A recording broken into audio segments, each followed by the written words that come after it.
subscribe, like the videos. Let's go. What is going on, everybody? Happy? Cleveland's QB drama is far from over. Browns owner Jimmy Haslam and GM Andrew Berry were spotted at the Texas versus Ohio game, but they weren't there to watch the action or soak in the excitement of the matchup. Instead, they were focusing on one specific player, Arch Manning. This move is already creating some tension and could potentially derail their quarterback plans for the season. Things are heating up, and the drama is far from over. Before we dive deeper into the situation, don't forget to hit that like button and subscribe to the channel. Your support helps us keep bringing you the content you love. Let's break it down. This is the dude we're tanking for. This is the guy we are losing every single game for. Now, let's dive into the game itself. The Texas versus Ohio matchup didn't go well for Arch Manning. It was a complete mess. Manning struggled, completing only around 50% of his passes, and Texas ended up losing to Ohio. But the drama didn't stop there.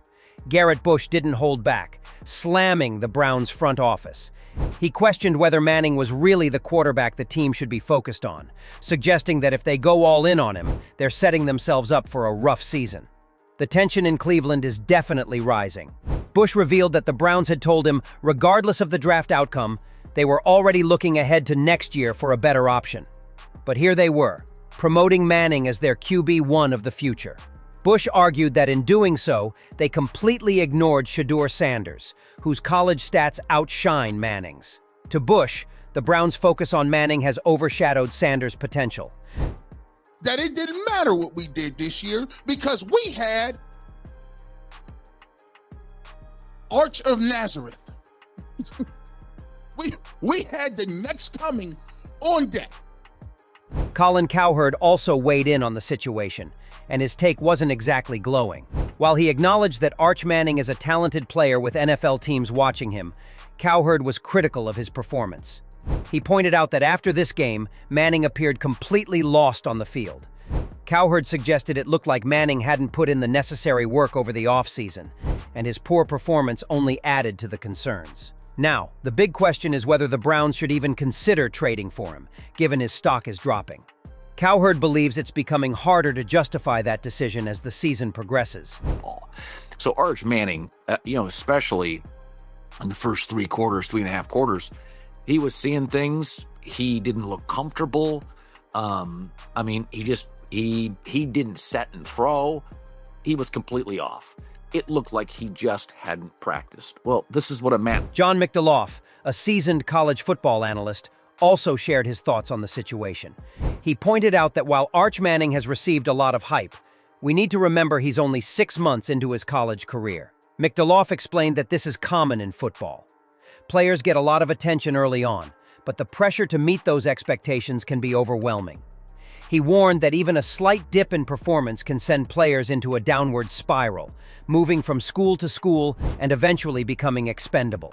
McDeloff believes Manning could be heading in that direction, and his disappointing performance in that game might be the beginning of a bigger trend.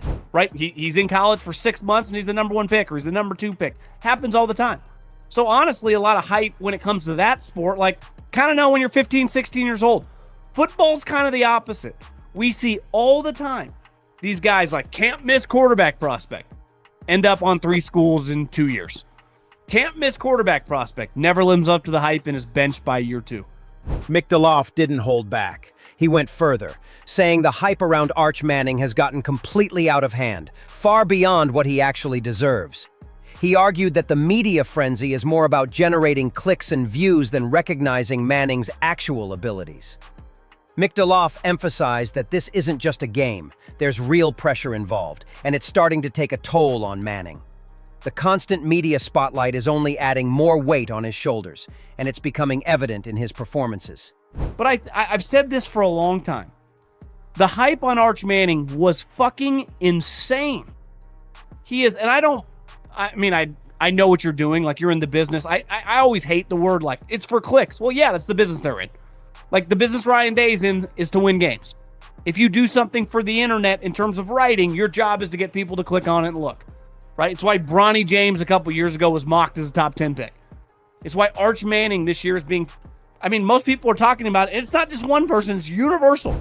Jimmy Haslam also weighed in on the Arch Manning situation, downplaying the immediate concerns. He dismissed the hype, pointing out that Manning still has 2 years left in college. Haslam stressed that there's no need to overreact or make rushed decisions based on a single game. From his perspective, Manning has plenty of time to develop and prove himself before any significant moves are made, and he suggested that the current drama is more noise than anything truly urgent for the Browns. Jimmy Haslam is set to watch Arch Manning play with his GM by his side, yet he continues to deny the possibility of drafting him next season. It might seem odd, but whether they sign Manning or not, one thing is clear. Shedeur Sanders seems to be out of their QB plans for the future. The Browns have started focusing on hyped prospects rather than evaluating what they already have. Ryan Clark previously pointed out that Shedeur Sanders and Dillon Gabriel don't appear to be part of the Browns' plans either. He mentioned that Stafanski still has veterans listed as the second-string QB, suggesting that neither rookie is being seriously considered for the starting role. Clark believes this shows Stafanski isn't giving Gabriel or Sanders the opportunity to prove themselves as viable options for the first team. Either of these guys as the future, that they aren't evaluating Dillon Gabriel or Shedeur Sanders as the franchise quarterback to take this team forward. Ryan Clark also pointed out that Stafanski isn't treating this as a chance for rebuilding. Instead, he's focused solely on winning games this season to secure his job. Clark believes Stafanski isn't prioritizing giving the young quarterbacks a real shot to grow or creating a system that would allow them to prove themselves. According to Clark, the emphasis seems to be entirely on short-term results, rather than long-term development and nurturing talent for the future. This year, and I don't believe he sees this as I'm rebuilding. He sees this as if I win with a guy who I know exactly what I'm going to get from him and what we saw exceedingly high play from in 2023 can allow me to get to the playoffs, allow me to contend, I keep my job. In conclusion, Andrew Barry's focus on seeking out a new quarterback, whether it's Arch Manning or another hyped prospect, speaks volumes about the Browns' current lack of faith in the quarterbacks already on their roster. The continued attention on big names like Manning, combined with the lack of genuine opportunities for young quarterbacks like Shedeur Sanders and Dillon Gabriel, signals that the team may not fully trust their current options for the future. Despite having talent in-house, the Browns front office seems more inclined to chase the next big thing rather than develop the talent they already possess. The situation reflects a deeper issue within the Browns organization: an unwillingness to invest time and resources into the development of their quarterbacks. Ryan Clark's observations that Stafanski is focusing solely on winning now to keep his job further highlights this lack of long-term vision. Rather than nurturing young talent, the pressure for immediate results is overshadowing the potential for growth.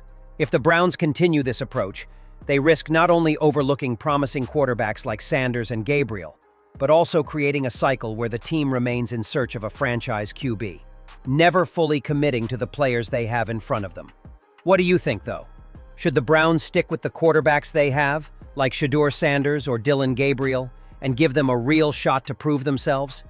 Or is it time to move on and chase a high-profile prospect like Arch Manning, despite his recent struggles? Do you believe the Browns' focus on immediate results is the right move, or is the long-term development of young talent the way to go? Could Stefanski's job security be clouding the team's decision-making? And if so, how should the front office balance short-term success with future growth? Let us know your thoughts in the comments.